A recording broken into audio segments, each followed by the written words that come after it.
Hello and welcome to this week's press preview. Alongside Justin Conn, I'm Aren Dow. We had this last week where we kind of thought, these are the big matchups, and I think for the most part, if not every single one, lived up to it. You you were at Mount Zion, Taylorville, and Taylorville had a nice close win, and Maroa went over to Unity and had an overtime loss. But you had Casey with a close game against Lawrenceville. Across the board, it seemed like there were really good matchups for the top teams in the divisions. Yeah, and some surprising finishes as well. I think that the game that maybe stood out to me the most, that really, I feel like it was the eye opener, was the way Arcola beat Arthur Lovington at Hammond. Yeah. That game was close for a while, but Arthur just could not keep up with Arcola, and Arcola is just kind of a throwback, physical, smash mouth type team. They have Wyatt Fischel who ran for more than 200 yards in that game and had a ton of carries. Kind of like something we don't see a lot anymore. Yeah. With the big number of carries by a back. But then they also have, the ability to beat you with a pass with Clayton Strader. He hit Colin Seaman for a couple nice plays for scores. So right now, that's a team that we talked about at the beginning of the season, thinking, okay, they're going to be better. But boy, this conference is so tough with Arthur and Cerro Gordo and Argenta and Sangamon Valley. But right now they've obviously they're the cream of the crop in that division in the LVC Northwest. I think Sangamon Valley is built maybe similar to them, to where they might be able to give them a good game. So that should be a fun one when they do play. But right now, just the way Arcola's playing, I think they're going to be awfully tough to beat in 1A and obviously in this conference. And so that's the one that really we looked at them at the start of the year. They had 3 wins last year, all against bad teams, and we thought, well, how much better are these guys going to be? Well, they're that much better. They're the team I think that's probably made the biggest jump as far as, there's been a lot of teams that have made big jumps, but I really feel like they're the ones that went from not a very good team last year to really one of the best teams in the area. Yeah, they had the history. All the good Arcola teams in the past, seems like this is maybe one of the better teams they've had in a very long time, because even with that storied history. The 2 games that kind of stood out to me were the Monticello-St. Joe game, which went to overtime, and then the Maroa Unity game, which went to overtime. And there were some injuries in that Monticello game where Brandon Wildman has to leave in the third quarter, and St. Joe had a couple injuries in. I know Connor Janes was out, and Ryan Shoti didn't play either. So it was kind of a weird game where both sides, some of their best players were out with injuries. But the way that Monticello played St. Joe, no one has done that this year.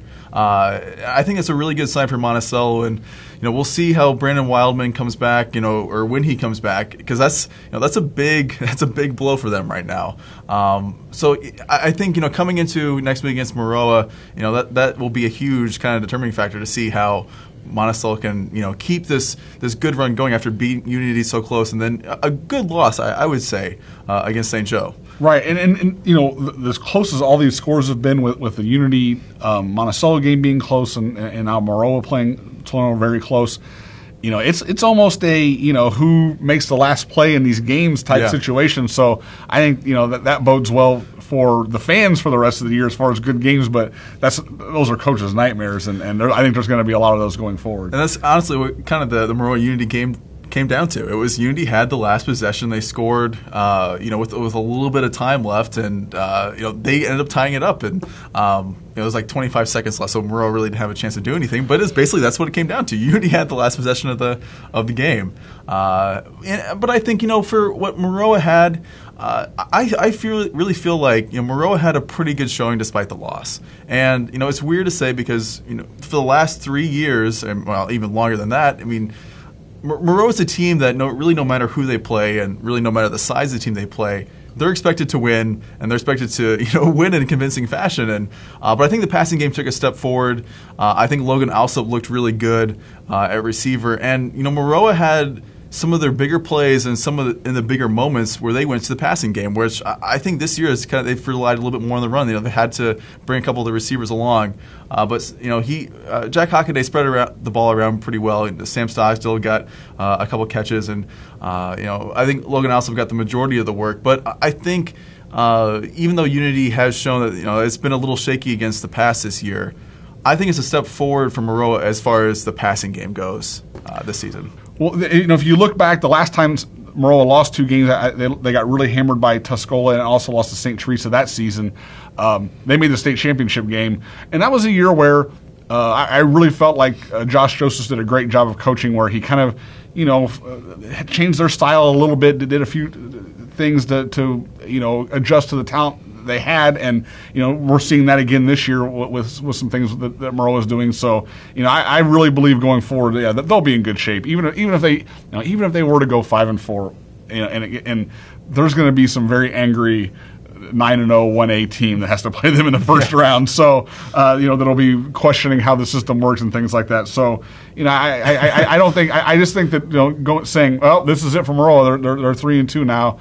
Yeah, and I remember that season. I actually wrote a story where in a preview of their game against Central A&M, where we had like an arrow going up for Maroa or down for Maroa and up for Central A&M, and they took that to heart. They were very angry about that and really used it as motivation going forward. So that's one of those things where you don't want to start predicting Maroa to go down, because they're just not at that point yet. There's still plenty of talent there. Right. I think those last 2 games in the schedule with St. Thomas More and Cerro Gordo, I think where Maroa is at right now, I think they're well ahead of those 2 teams. So there are 2 wins, even if the Monticello game this week doesn't really go as they want it to, and the St. Joe game, depending on those injuries, it'll be. I think it's a tough game to win, even with those injuries, but we'll see. But I think that those last 2 games, I think that they should be okay for 5. And you know what? As close as some of these scores have been, I wouldn't be shocked to see Maroa win those 2 games. Yeah, I wouldn't either. So we're going to do our top 5s now. I basically threw out what I did last week and just kind of started over. I think most of my top 5 lost last week.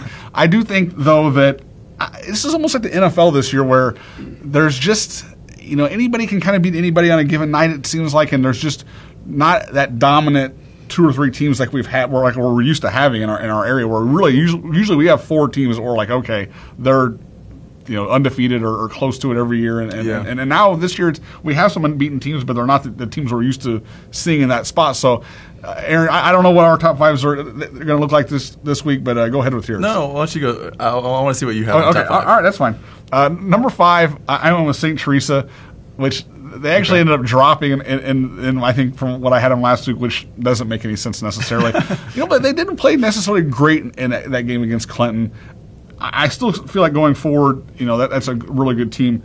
I think next year is really going to be their year, but next 2 years probably. But still, number 5, I have them there. I dropped KZ Westfield from number 1 last week to number 4. They had the loss to Lawrenceville, which I was pretty shocked to see. I really felt like Lawrenceville just has not been on their level in past years. And I think that loss is a little bit alarming. But I still think in 1A going forward, I don't think there's any more regular season losses for them. And I think in 1A going forward, that's still a very formidable team. Yeah. So I got them at number 4. And they still have a win against Robinson, a 4-1 team. I don't know that there's too many other teams in our area that have a win against a 4-1 team. So Monticello obviously does, and I ended up dropping them out of my rankings this week. So it's definitely a bit of a jumble at the top.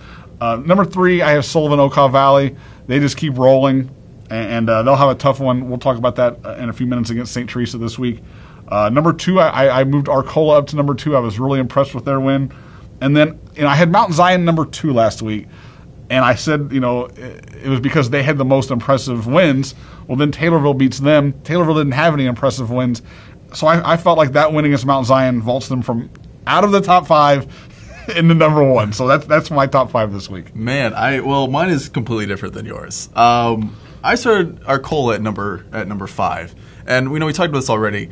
The way they beat Arthur, they had a real slow start. They didn't score anything in the first quarter, but after that, White Fischel, who really, they haven't had a whole lot of work in these games because they've pulling out these teams, but he got 25 carries and looked just as good as he had the previous 4 games where he's only got maybe 10 5 carries or so. And so Arcola has been just dominant so far. And number 5, I have Taylorville at number 4. And they held Mount Zion to the least amount of points that they've scored all season. This is a huge game against Effingham coming up on Friday here. But I don't know. I think Taylorville is a very good team, and I guess I'm just still waiting to see that next win to put them at like the number one status that you have. I think they're a really good team, and they have the resume so far. I guess I'm just waiting to see what they do against Effingham. I guess that's what I have at number 4. 3, I have Sullivan Okaw Valley, which they had another big win. This past week, and I know I talked about them a lot the week before about the passing game from Nick Frerichs looked really good against Warrensburg, and they have another big game kind of like Taylorville where they're playing St. T. We'll talk about here in a That's little bit. The one we agreed on, solely. Yeah. 2, I have Casey Westfield. The Lawrenceville loss. I don't know. I mean, I don't think it's too surprising in the fact that I'm not shocked by it. I picked Casey to win. I think Casey, before coming into that game, that they were going to win the game. But Lawrenceville has played as well as anybody in that conference. They've blown out a bunch of the Little Illini teams so far. They'd blown out Newton, who Yeah. Casey did not blow out. So that was sort of a sign there that possibly it could go that way. They had a big kickoff return, and Casey threw an interception real deep into their own territory that Lawrenceville was able to get a pretty easy score. So Casey, yeah, I mean, it's definitely a tough loss. I mean, they haven't lost in a couple of years, but I think that they had that first quarter where they scored plenty. I think they scored 19 points, and after that they just kind of petered off. So I don't know. I still feel like Casey is up there, and then Monticello I have at number 1, and obviously that's kind of contingent on Wildman's health. There's a lot to do with that, but I still think that even without Wildman, there's still a lot of dangerous players on that team, and the defense. We talked about them a little bit last week. Gave up a ton of points to Unity. They gave up I think 45 against St. Joe last year, and they pretty much put that in half for this regular season game last week. So I think even with Wildman out, I think they still have a lot of things going for them. The receiving core is really deep, and I know that Wildman is definitely a part of that. But I still think Monticello's number 1, even with the loss to St. Joe. And I can completely see your argument on that, and it does make a lot of sense. The loss to Clifton Central, I keep stumbling over that one on them a little bit, but I really have no problem with your top 5. That top 5, it makes a lot of sense. I almost felt like I was just like throwing darts and saying, okay, here are my 5 teams. Yeah, and we talked about this last week. I really think that there's arguments you make for anyone to put in the top 5, and it's like, yeah, I can see where you're coming from. Well, there's some more good games this week. I don't know that it's quite the level of last week as far as the big games, but there are a couple of games that look like they could decide the conference title. Yeah. One of them being at Effingham with Taylorville going there. Effingham is one of my favorite places to cover games at. It's a great atmosphere. It gets packed there though, and it's tough to get to the bathroom or concession stand at halftime. But it's a great place, and so that'll be a great atmosphere. Taylorville really traveled well to Mount Zion. I mean, they had a ton of fans there. Honestly, as many as Mount Zion, and by the end of the game, way more than Mount Zion had in that one. So that should be a really unbelievable atmosphere. Effingham has had some good performances. They've had some blowout wins against teams you thought they would blow out the last couple of weeks, but I don't know. I think they're similar teams, both physical. And Taylorville, though, there's just a lot to like there from what I saw last week against Mount Zion. Yeah, it's been kind of a shift from, Mount Zion mostly passing the ball to, Zach Miller is going to run the ball 25 times in the game. He nearly has 1,000 yards already for Effingham. I mean, he's by far has the most rushing yards in the H&R area. So it'll be a little bit of change of pace. And I think Taylorville, they're kind of suited to combat both types of offenses, whether it's passing defenses or rushing. And this will be the ultimate test, I think, so far through these 6 games. To see how that rushing defense holds up against a huge offensive line for Effingham and then a really good running back in Zach Miller. In the Central Illinois Conference, you got St. Teresa traveling to Sullivan, Okaw Valley, and Sullivan's 5-0. They've had a really good run so far. They had a real close game against Tuscola, but ended up getting the win. But for St. T, I think this is a game, if they can get the win against Sullivan, who's looked really good this year, I think that's a game that I would put them in my top 5 if they beat Sullivan this week. I think it's probably a little premature to say this is the conference title game because I think that Shelbyville and Tuscola are good enough down the stretch. When they still, both these teams have games against those teams left on the schedule where Shelbyville could beat Sullivan, Tuscola could beat St. Teresa. So but obviously this will be for who's in first in the conference at this point, and to think that Sullivan would be in this point, I don't think that either of us thought that. I think we thought they were a playoff team coming into the season, but to be in this spot, a great job by that group and by Gerald Temples. Switching to another conference now, we talked quite a bit about the OCAW, Monticello at Maroa. Monticello has not played real well against Maroa in the past. Now, those are different players and different teams, but it is the same coaches. And Maroa's speed always kind of was the difference. But now I think Monticello has sort of that. That's what their strength is now at this point. So that makes this a pretty fascinating matchup. Yeah, I was surprised Unity didn't take advantage of their speed more against Maroa, because if they got to the outside, I felt like Unity had the speed advantage against Maroa. And I get, kind of going back to Wildman, if he plays, I think that's going to be a huge factor, because I think Maroa's run defense, I think, is a little ahead of the pass defense right now. And if you take Wildman out of that equation, I think that definitely gives Maroa a leg up. Jaron Ritter, went out of the game that last overtime series for Maroa, so that'll be we'll see how that plays out. But that's a big loss if he doesn't play for that line. I think Maroa has. It's so weird to say in some ways it's a clear favorite, because it's not. I mean, all these games have been so close this year in the OCAW Valley. But I think regardless, I think either team is probably. You don't want to say they're just looking for a good showing, because both teams are definitely looking for a win. But I think they'll both be okay, even if they don't win, to make the playoffs. I think that it's funny because Maroa in the past has been that team that had the number of receivers where you didn't have enough defensive backs to cover them. Now Monticello is kind of that team where they have 4 really good receivers, and will Maroa have enough guys to cover them? But I also feel like that Jack Hockaday is going to put up his numbers and have a big offensive game. I don't think there's any question about that. That going in that you have him and he's going to do something big and put up some numbers, so you have to be able to match that. And I think that's the challenge for Monticello. I don't think that going in saying we're going to stop Jack Hockaday, that's not going to happen. No, and I think, and I talked about this a little bit earlier, but I think the way that they use, if you have Hockaday, you know that you're good for at least 3 yards, just the way that he can lower his shoulder and push somebody over. That even if there's contact, he's able to get out of it. But I think they really used the draw really well, and they were able to fake out defenses that were looking for the run. So I think it's going to be between all 3 of these games. Really, really close games that should help decide kind of where these conference titles are going to go.